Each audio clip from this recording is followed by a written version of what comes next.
Bapak Ibu sekalian, hari ini kita akan berbicara sesuatu yang barangkali sudah lama kita tinggalkan. Berbicara tentang sebuah kata yang kita ada di dalamnya. Kata itu adalah Indonesia.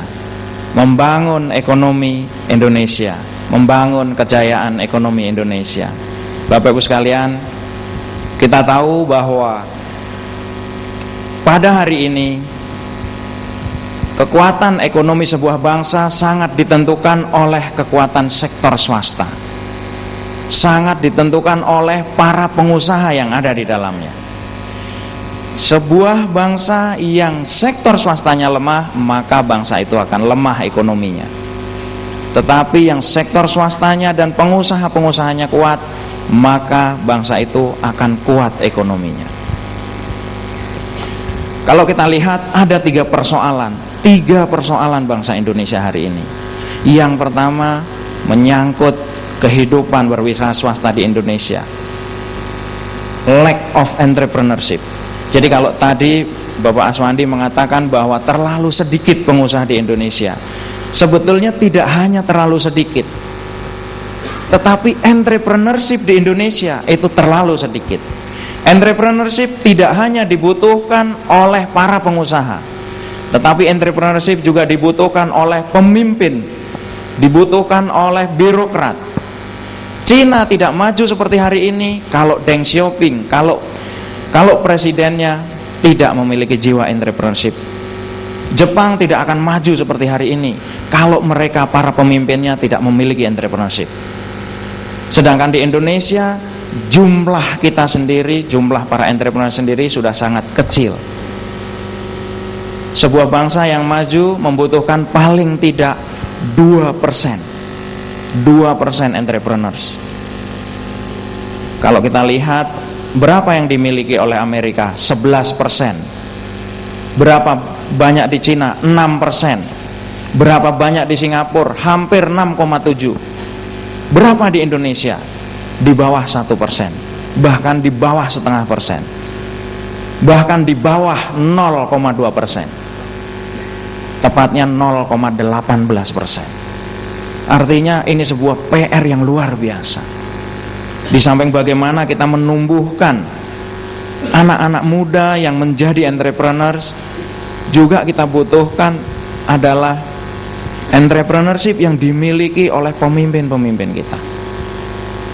Persoalan kedua yang dihadapi oleh bangsa kita adalah lack of strong player.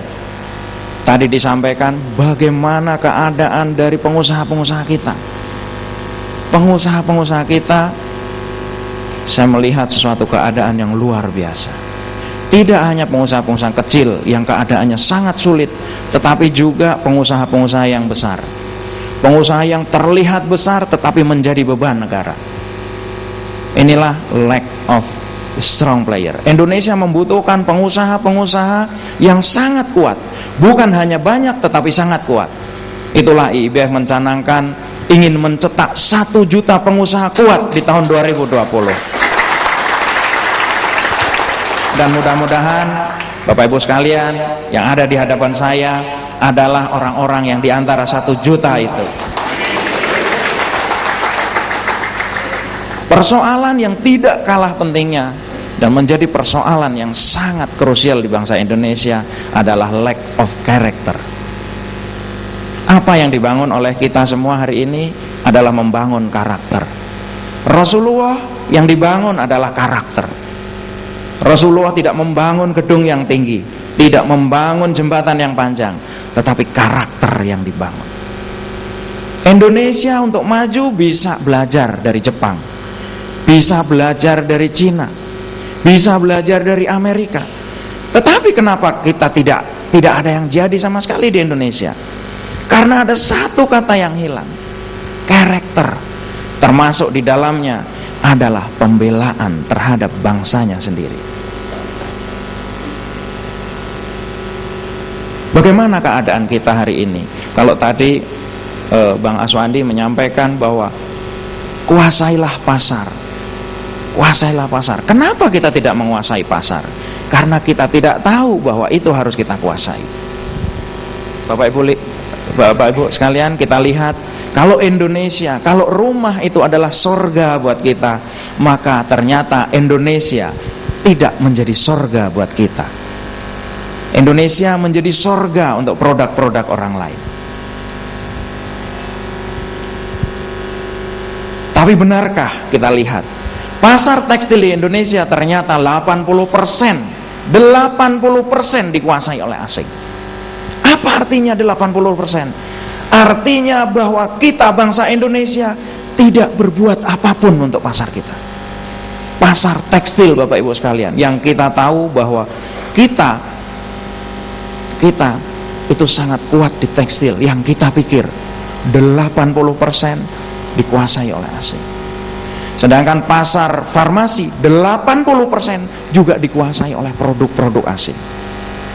Pasar teknologi, industri teknologi berapa persen dikuasai oleh asing? 92%. Artinya tidak ada karya bangsa yang kita pakai hari ini. Tidak ada karya bangsa yang kita pakai hari ini. Bapak Ibu sekalian, kalau ini terjadi di Cina, kalau ini terjadi di Jepang, kalau ini terjadi di Amerika, mereka akan memilih perang daripada harus tidak berbuat sesuatu. Inilah yang terjadi di bangsa kita. Bapak Ibu tahu, di pasar Cipinang saya melakukan investigasi, ternyata beras-beras kita tidak hadir di sana. Memang tulisannya beras Ramos, memang tulisannya beras Rojo Lele. Ternyata yang ada di sana ternyata adalah beras-beras impor yang sudah diganti bungkusnya. Gatra kemarin menulis bahwa sebagian barang-barang itu kita impor ke Indonesia masih dengan produk Cina, dan sebagian yang lain sudah kita ganti label seolah-olah itu produk lokal, bahwa ternyata itu adalah produk buatan Cina. Bapak Ibu lihat nanti ke pasar Johar, nanti ke pasar, ke mal-mal, apa yang kita lihat di situ? Tidak ada barang-barang kita yang hadir di sana. Dan semakin lama ternyata kita semakin tidak berdaya. Semenjak diterapkan tahun 2004, kita membuka pasar bebas. Pada tahun 2005 429 perusahaan kolaps, jatuh bangkrut di antara teman-teman kita. Tahun 2008 200 industri gulung tikar di Indonesia.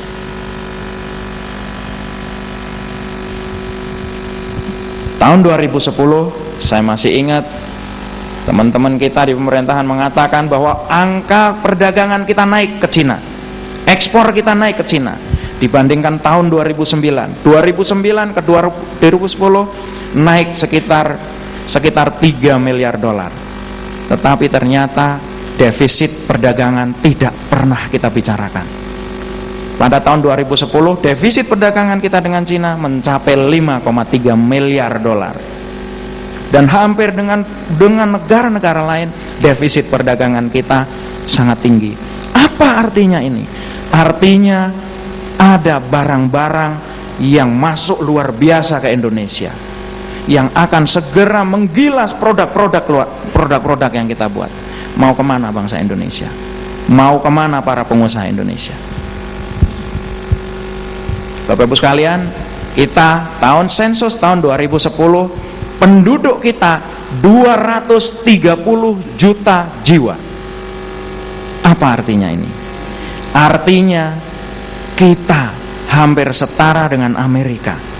Saya ketika berbicara di Texas, teman saya di Amerika memperkenalkan saya, inilah sahabat kita yang berasal dari sebuah negara terbesar keempat di dunia. Saya kaget juga, luar biasa sekali, tidak pernah terfikir. Dan ternyata bangsa kita kalau dibandingkan dengan Australia, kita 10 kali lebih besar. Inilah arti bangsa Indonesia 237 juta. Bangsa dengan penduduk 237 juta artinya apa Bapak Ibu sekalian? Artinya diinginkan oleh semua orang, terutama kalau mau jadi konsumen. Kalau mau jadi konsumen, ini negara yang luar biasa ini. Dan negara ini sangat ditakutin kalau dia nggak mau jadi konsumen, kalau dia itu maunya jadi produsen. Kenapa produk-produk Cina bisa banjir hari ini ke kita, ke Indonesia, ke seluruh dunia? Karena mereka memiliki 1,3 miliar orang yang bisa dilibatkan dalam proses produksi. Tidak akan kekurangan mereka. Tapi persoalannya, bisa nggak sih kita sebenarnya itu memproduksi barang? Bisa nggak? Pesawat aja pernah bikin, Pak. Pesawat aja pernah dibikin. Tadi malam saya ada talk show di Smart FM. Ya, ditanya, Pak, kapan kita bisa bikin motor? Apakah Anda sudah lupa bahwa kita pernah bisa bikin pesawat? Bukan masalah apakah kita bisa bikin atau tidak. Masalahnya Anda mau pakai atau tidak. Ketika saya ke Cina, Pak. Saya ke Cina, biasanya kalau saya ke Cina itu saya masuknya itu ke Beijing, ke Shanghai. Ternyata saya tidak melihat apa-apa. Begitu saya masuk kampung-kampung, ke kampung-kampung, luar biasa sekali. Saya ditunjukkan ternyata ibu-ibu di kampung-kampung itu di sebuah desa, di sebuah kampung lah, perdalaman itu namanya Yulin, masuk lagi. Mereka itu membuat produksi industri berat. Yang namanya diesel dibuat oleh ibu-ibu, Pak. Bisa kebayang nggak? Yang namanya pabrik mesin itu dibuat di rumah tangga. Yang namanya handphone dibuat di rumah tangga. Tapi persoalannya, orang Cina mau pakai. Anak-anak Cina itu bangga kalau pakai produk Cina. Mereka pakai handphone itu merek Cina, buatan ibu-ibu itu. Apakah itu bisa terjadi di Indonesia? Hari ini tidak terjadi. Kalau hari ini terjadi, bangsa kita nggak seperti sekarang. Kenapa para pengusaha susah hari ini? Karena apapun yang kita bikin nggak dibeli sama orang kita sendiri. Kita berpikir ekspor, kita berpikir segala macam. Ngapain mikir ekspor ke Malaysia? Malaysia itu cuma 10% dari Indonesia kok. Ini yang gede ini di sini ini. Di Indonesia ada 230 juta orang. Tapi perkaranya, kita sampai hari ini, termasuk kita, tidak kita bela, tidak kita beli, dan tidak kita bela. Masih ingat bagaimana tumbuhnya isi ulang itu, air mineral isi ulang. Begitu tumbuh, banyak orang bisa bersaing dengan air mineral yang kemasan. Ada sebuah universitas di Indonesia juga, universitas ternama, memberikan sebuah laporan bahwa air mineral diisi ulang ini mengandung bakteri, sehingga banyak itu yang gulung tikar. Tetapi apa yang terjadi ketika susu itu berbakteri? Tidak dikatakan siapa pembuatnya itu. Kenapa? Karena kita nggak tahu siapa yang harus dibela, dan kita tidak tahu produk mana yang harus dibeli. Inilah 230 juta jiwa, Bapak Ibu sekalian. Kalau kita lihat, ternyata apa yang diinginkan oleh bangsa-bangsa lain, apa yang diinginkan oleh produsen-produsen dari asing itu sudah terjadi di Indonesia. AC Nielsen mencatat negara terkonsumtif di dunia nomor 2 adalah Indonesia. Inilah kenyataan yang harus kita hadapi. Salah satu tolok ukurnya, transaksi kartu kredit di Indonesia 250 triliun satu tahun. Sadarkah Bapak Ibu sekalian apa yang terjadi di negara ini? Pabrik-pabrik tidak lagi berdiri hari ini.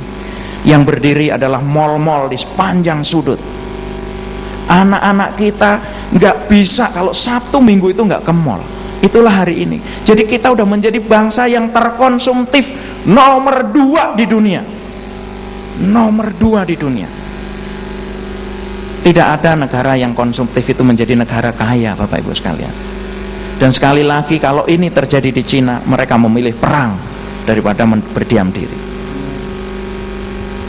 Kita lihat siapa yang ada di pasar dan siapa yang kita bela.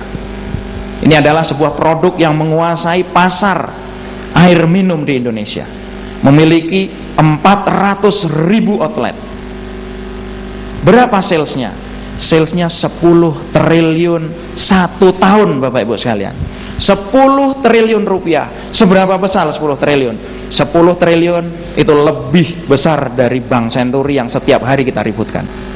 Sementara kita ribut Bank Senturi, sementara kita bela produk-produk ini mencetak 10 triliun 1 tahun. Dan mereka mengandalkan pasarnya di Indonesia. Produk ini menguasai 40% pasar di Indonesia. Produk ini memiliki doktrin yang sangat terkenal.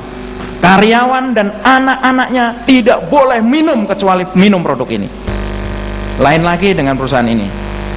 Perusahaan ini adalah perusahaan asing yang dulu kita itu kalau minum air putih itu biasa-biasa aja, baik-baik aja main air putih. Sekarang seolah-olah kalau nggak minum air mineral ini nggak bisa minum.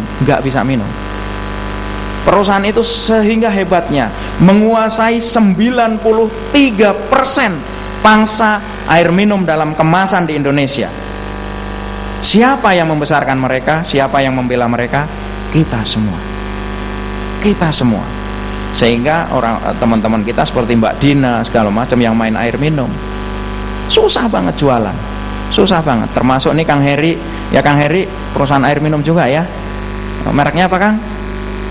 Flexi Water. Ada yang pernah dengar nggak? Nggak ada. Ini hebatnya. Dan begitu hebatnya kita bela ini produk-produk ini. Bapak Ibu sekalian, ini harusnya mengambil air itu dari pegunungan, merambah karena gunung udah habis, jadi merambah ke air tanah. Di Klaten itu ada 50 titik sumber air yang hari ini dikuasai seluruhnya oleh perusahaan ini, perusahaan asing ini, sehingga petani itu harus mengantri. Kenapa? Karena kita bela. Berapa banyak mereka produksi? 7,2 miliar liter 1 tahun, mencetak sekitar 10 triliun. Dan berapa banyak mereka harus membayar pajak air untuk mencetak 10 triliun? 1 liter mereka hanya bayar itu 5 rupiah. Artinya Indonesia 1 tahun untuk perusahaan ini hanya mendapat 35 miliar berbanding 10 triliun Bapak Ibu sekalian. Inilah kenyataannya. Sebuah perusahaan yang menguasai hajat hidup orang banyak, kita jual dengan harga 35 miliar. Persoalannya, kalau ini produk kita akan membuat keuangan masyarakat itu menjadi kuat, akan membuat keuangan pemerintah menjadi kuat. Dua hal yang menjadikan sebuah ekonomi bangsa kuat adalah keuangan pemerintah dan dua, keuangan masyarakat. Keuangan masyarakat tidak akan pernah jalan kalau pengusaha-pengusahanya semua menjadi pengusaha yang lemah. Dan kita lihat perusahaan ini berapa produksi. Ini perusahaan dalam bidang susu formula. Produksinya 1 juta liter susu 1 hari.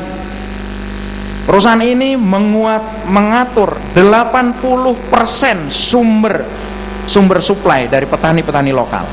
Perusahaan ini juga mengakuisisi satu-satunya perusahaan susu yang ternama yang diandalkan di Indonesia. Habis sudah. Dan perusahaan ini membayar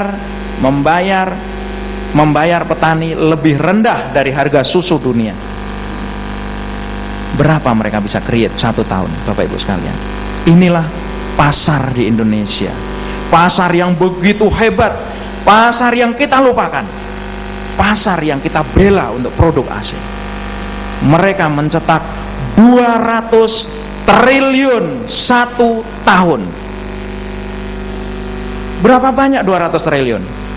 200 triliun itu artinya omset dia 8 tahun setara dengan utang bangsa Indonesia dari zaman kemerdekaan sampai hari ini yang hanya 1.600 triliun. Itulah 200 triliun. 200 triliun artinya adalah APBN kita hampir 1/4-nya, 20%. Inilah produk-produk yang kita bela, Bapak Ibu sekalian. Jadi mau kemana?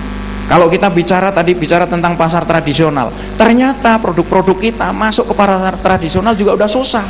Karena pemain-pemain asing itu bisa melakukan politik eksklusivitas di Indonesia. Artinya begini, kalau kamu mau jualan produk saya, kamu nggak boleh jualan produk lain. Coba tanya ke toko-toko, coba tanya ke warung-warung kecil, mereka nggak berani jualan produk Bapak, nggak berani. Dan ini sebuah praktek eksklusivitas yang hanya bisa mereka lakukan itu di Indonesia. Karena di luar negeri ini termasuk dilarang dan kriminal. Monopoli itu dilarang. Di Indonesia mereka bisa lakukan. Sehingga kemana?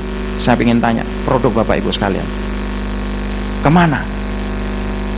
Bukan masalah ide. Produk kita, anak-anak kita semua bisa bikin.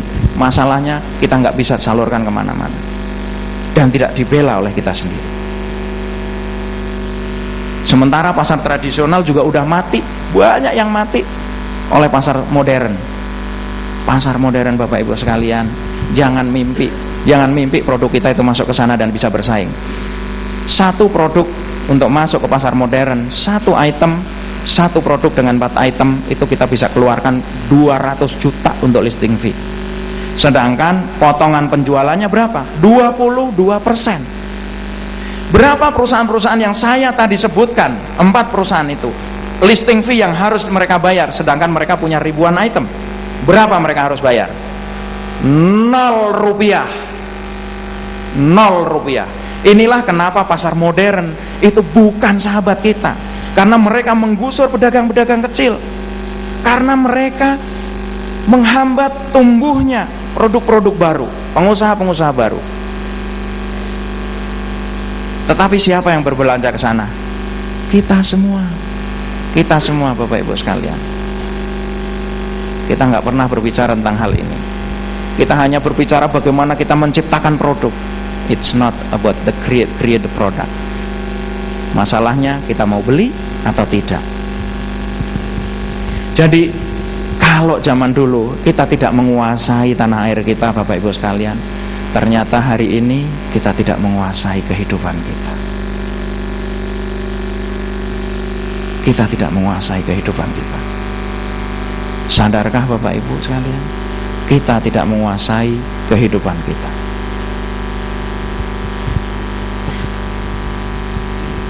Jadi mau kemana?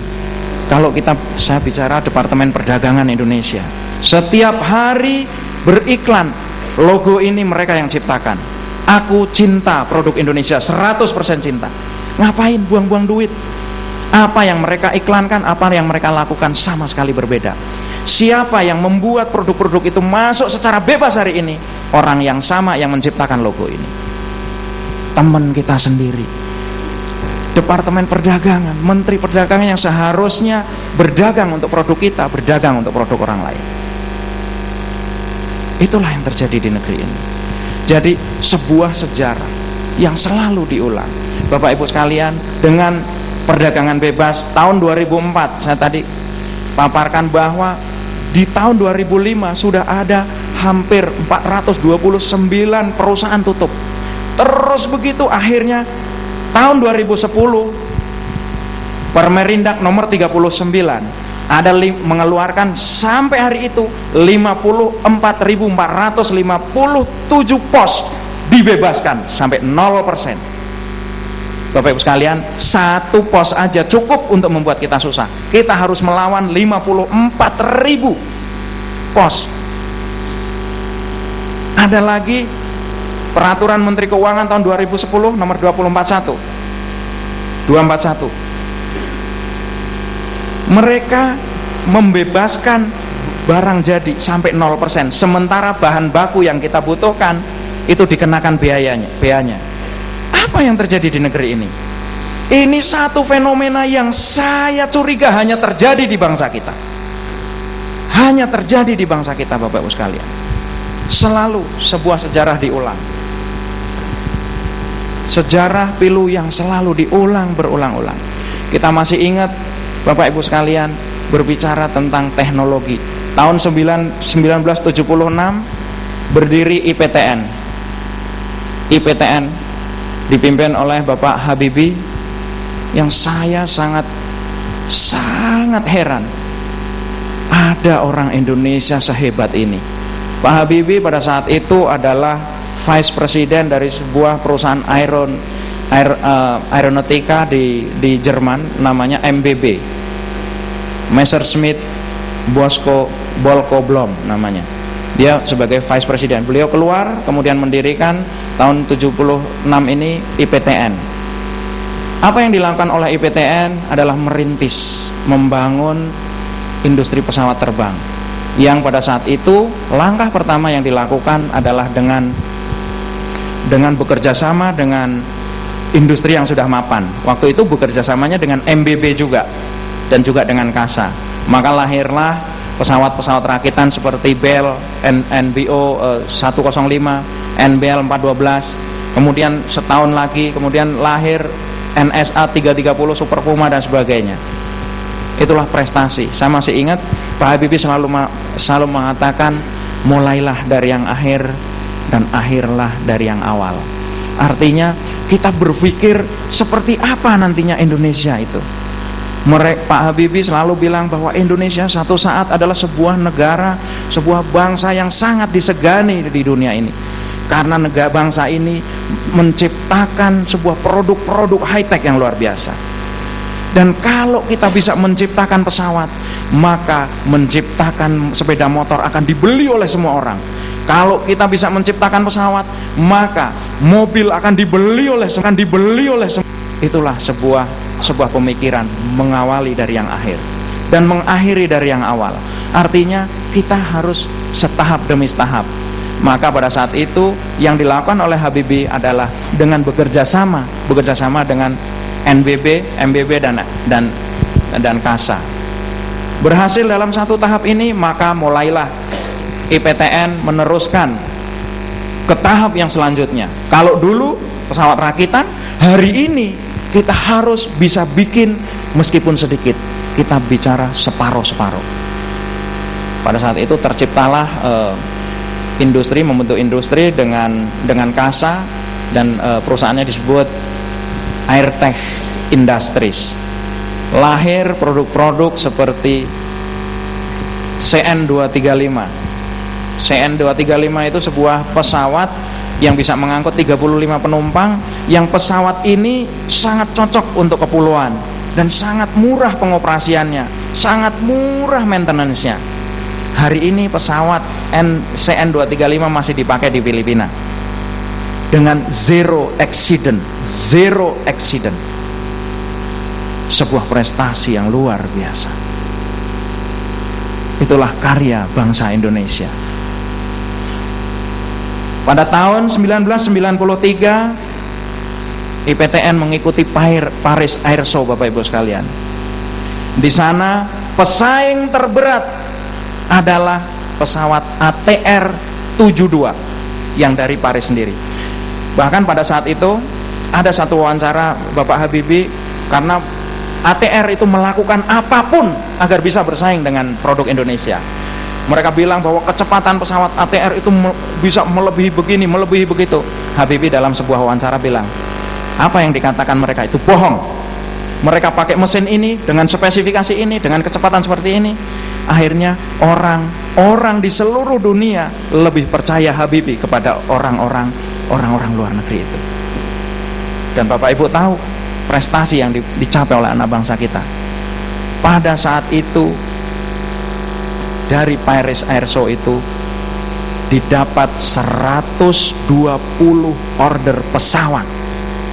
Ini yang tidak pernah dibicarakan oleh bangsa Indonesia, karena kita sibuk membicarakan tentang kejelekannya, tentang bahwa IPTN itu ditukar ketan. Pada masa promosi Habibie membarter pesawat itu dengan beras ketan. Saya rasa itu sebuah langkah entrepreneurship yang luar biasa, cerdas. Ada satu produk dari Jepang namanya Hitachi, Bapak Ibu sekalian. Bukan hanya ditukar ketan, dia bagi gratis di Indonesia, hampir 1000 unit. Dia bilang, Anda pakai 1 tahun, sudah, kalau nggak puas nggak usah beli. Jadi Habibie masih bagus ditukar sama ketan. Hari ini yang namanya Hitachi itu menguasai pasar eksavator terbesar di Indonesia, perusahaan Jepang. Ketika orang kita melakukannya, kita sendiri yang meledek. pesawat sendiri, akhirnya CN235, kemudian membuat pesawat sendiri. Sesudah itu pesawatnya yang pertama kali launching itu pada ulang tahun ke-50. Pada saat itu saya masih ingat Pak Habibie berdiri di tengah, beliau mengatakan bahwa inilah hadiah saya, hadiah kita kepada bangsa Indonesia dalam usia kemerdekaan yang ke-50 tahun. N250 waktu itu roll out pada saat itu dan uji terbang, Bapak Ibu sekalian. Hingga apa yang terjadi di bangsa Indonesia tahun 1997, Indonesia dihantam krisis. Sebenarnya krisis yang sudah diketahui karena uang asing, uang panas itu masuk sejak tahun 1990. Pada saat itu satu presiden, satu perdana menteri di Malaysia mengatakan, saya nggak ikut-ikutan, ini kerjaan orang-orang itu, kenapa saya harus ngutang mereka. Kalimat kata-kata George Soros waktu itu diucapkan pertama kali oleh Mahathir Muhammad. Benarkah hanya seorang Mahathir Muhammad yang mengetahui bahwa ini terjadi karena skenario mereka? Indonesia terlalu banyak orang-orang pintar, terlalu banyak doktor. Tetapi masalahnya kita tidak tahu apa yang kita bela. Sehingga tahun 1997 Malaysia mengatakan, saya tidak mungkin menggadaikan masa depan saya ke bangsa lain. Tetapi kita terima apa yang mereka tawarkan. Dan pada saat itu IMF meminta kita untuk menghentikan proyek IPTN. Bapak Ibu lihat, pada saat itu yang tanda tangan adalah Michael Camdosu. Siapa Michael Camdosu? Dia adalah seorang tentara dari Prancis, di mana pesawat ATR-72 yang menjadi pesaing berat IPTN itu berasal. Sejak saat itu kita harus melupakan bahwa Indonesia akan menjadi sebuah bangsa yang terhormat, bangsa yang dihargai karena bisa menciptakan pesawat terbang. Kita lupakan semuanya. Tahun 94 sampai 2003 kita terpaksa harus mengikuti apa yang diperintahkan oleh IMF, merumahkan 12.000 orang-orang yang berbakat itu, orang-orang yang menjadi kebanggaan Indonesia. Kita harus lupakan seluruhnya. Kemana anak-anak itu sekarang? Mereka bekerja di perusahaan-perusahaan asing di luar negeri. Mereka di industri-industri pesawat terbang di Malaysia, ada di yang Jerman, ada di Amerika, di mana-mana ada 12.000. Kita lupakan. Dan 2003 kita harus melupakan bahwa kita bisa membeli pesawat dari Indonesia. Identitas bangsa Indonesia telah berubah. Kita dari bangsa yang bermimpi ingin menjadi negara produsen pesawat terbang, hari itu kita sudah menjadi bangsa yang bangga karena bisa membeli dan bisa menjadi pembeli pesawat terbesar, pembeli terbesar pesawat Boeing. Saya ingin tahu perasaan Bapak Ibu sekalian melihat peristiwa ketika pejabat-pejabat kita, anak-anak bangsa kita begitu bangganya ketika melihat pesawat orang-orang asing itu roll out dan dibeli.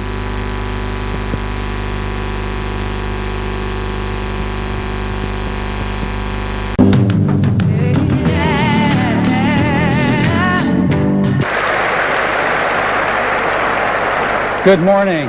I'm Mark Jenkins, Vice President General Manager of 737 Airplane Production. Welcome to all of you here in the Renton factory and our employees watching across the country on the web.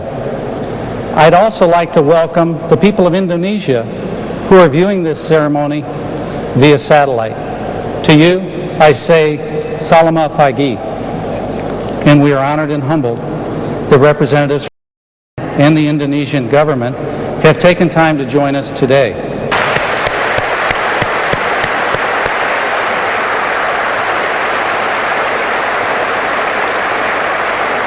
Mr.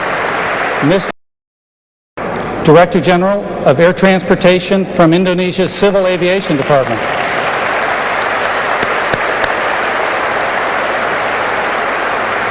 and the delegation from the Indonesian government, including the embassy in Washington, D.C., the consulate in San Francisco, and representatives from the Indonesian parliament. Thank you. Roll out sebuah produk terbaik dari Boeing 737 untuk bangsa dan rakyat kita Indonesia. Pada saat itu ada 5.800 orang yang menyaksikan bersama, kurang lebih ada 4.800 media dari seluruh dunia yang ikut menyaksikan prosesi roll out, itu keluarnya pesawat itu dari pabrik. Dan ini adalah suatu hal yang membanggakan sekali kita sebagai bangsa Indonesia. Itulah Bapak Ibu sekalian wajah kita hari ini. Dan siapa mereka? Mereka adalah kita semua. Mereka adalah kita semua. Itu hanya sebuah cuplikan. Hari ini terjadi. Lihatlah apa yang Bapak Ibu pakai di rumah. Lihatlah siapa yang kita bela. Jadi kalau kita harus bertanya hari ini, mengapa begitu banyak bangsa lain di dunia yang mampu meraih kejayaannya, sementara kita terus terpuruk? Karena kita nggak tahu apa yang dibela, tidak jelas, tidak memiliki apa yang harus kita bela.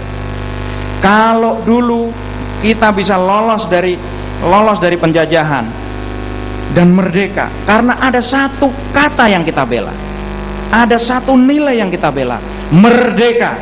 Itulah yang kita bela. Kita memilih mati daripada nggak merdeka, merdeka atau mati. Itulah pilihan bangsa kita. Hari ini apa yang kita bela? Apakah kebanggaan kita sebagai bangsa Indonesia? Apakah martabat bangsa kita yang kita bela? Kenapa ada anak-anak kita yang ditangkap oleh polisi asing, kita berdiam diri saja? Kenapa ada anak-anak kita yang menjadi TKI dan digunting-gunting itu bibirnya, kita hanya ribut 2 hari? Bapak Ibu sekalian, kemarin saya pulang dari Amerika, saya kaget, masalah pengguntingan itu masih dibicarakan di Amerika. Hari ini kita sudah melupakan semuanya. Karena kita nggak tahu apa yang kita bela. Kita nggak punya lagi apa yang kita bela. Hari ini Bapak Ibu sekalian, saya ingin mengajak Bapak Ibu sekalian untuk kita bangkitkan lagi. Kita harus berbuat sesuatu. Kita harus berbuat sesuatu. Kita akan berbuat sesuatu atau lupakan semua yang kita lihat hari ini. Inilah saya ingin mengajak Bapak Ibu sekalian untuk bergabung, kita untuk melakukan sebuah gerakan yang kita lakukan bukan oleh orang lain tetapi oleh diri kita sendiri. Nasib bangsa Indonesia tidak ditentukan oleh pemerintah, tidak ditentukan oleh pemimpin yang kita lihat, kita tunggu-tunggu, bukan, oleh kita sendiri. Karena memimpin itu tidak sama dengan menjabat. Memimpin itu adalah sebuah pilihan. Maka Allah berkata kepada kita, sesungguhnya aku turunkan kalian tidak lain kecuali untuk menjadi khalifah. Kita pimpin hari ini, kita ajarin anak-anak kita. Dan tidak ada cara yang bisa kita lakukan untuk merebut pasar di Indonesia kecuali dengan kita membeli produk-produk kita sendiri. Kita tidak bisa bersaing dengan mereka kalau kita berbicara tentang konsep bisnis, tentang strategi bisnis, apalagi bicara tentang modal. Enggak bisa. Yang kita harus hidupkan adalah karakter, adalah pembelaan. Anak-anak kita harus membeli, kita harus membeli produk-produk kita, bukan karena mereka lebih baik, bukan karena lebih murah, tetapi karena ini milik bangsa Indonesia. Inilah Bapak Ibu sekalian, saya ingin tahu apakah ini bisa kita lakukan atau tidak Bapak Ibu sekalian. Inilah sikap perjuangan yang akan kita hidupkan mulai hari ini dari ruangan ini. Kalau Indonesia satu saat berjaya Bapak Ibu sekalian, kita ada di dalamnya. Kalau Indonesia harus lebih terpuruk, kita pernah melakukan sesuatu untuk bangsa kita. Kita pernah melakukan sesuatu. Bukan urusan kita apakah perjuangan ini akan berhasil atau tidak. Persoalan kita adalah kita ingin berdiam diri atau melakukan sesuatu. Perjuangan beli Indonesia ini adalah sebuah kata kunci yang akan kita gunakan ke depan, yang akan memiliki 3 sikap perjuangan, 3 sikap perjuangan bangsa kita sebagai bangsa Indonesia. Membeli Indonesia, membeli bukan karena lebih baik, bukan karena lebih murah, tetapi karena ini milik bangsa kita sendiri. Yang kedua adalah membela Indonesia. Artinya kita jelas dalam bersikap, tidak perlu takut apakah produk asing ataukah produk lokal. Kenapa Indonesia menjadi pasar bebas padahal kita nggak siap sama sekali? Karena kita nggak tahu apa yang kita harus bela. Kita nggak sadar bahwa yang harus dibela itu adalah Indonesia. Mengapa mal-mal berdiri setiap hari di Indonesia? Karena kita tidak menyadari bahwa yang harus dibela itu adalah Indonesia. Kenapa kita takut untuk menyebutkan produk-produk yang berbakteri, sedangkan kita dengan begitu mudah mengatakan ketika itu produk lokal? Karena kita tidak tahu bahwa yang harus dibela itu adalah Indonesia. Membela Indonesia.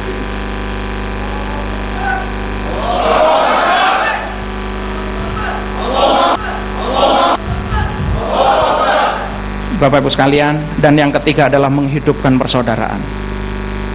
Dengan semangat, saya di sini untuk Anda di sini untuk saya, dan kita di sini ada untuk saling tolong menolong. Perjuangan ini bukan perjuangan IBF. Kita akan lepas baju kita, seluruhnya kita akan lepas dan kita akan pakai baju ihram. Baju ihram yang namanya Indonesia. Perjuangan ini harus menjadi milik bangsa Indonesia, Bapak Ibu sekalian. Saya ingin tahu siapa yang siap berjuang bersama-sama dalam gerakan ini, dalam perjuangan Beli Indonesia. Terima kasih. Assalamualaikum warahmatullahi wabarakatuh.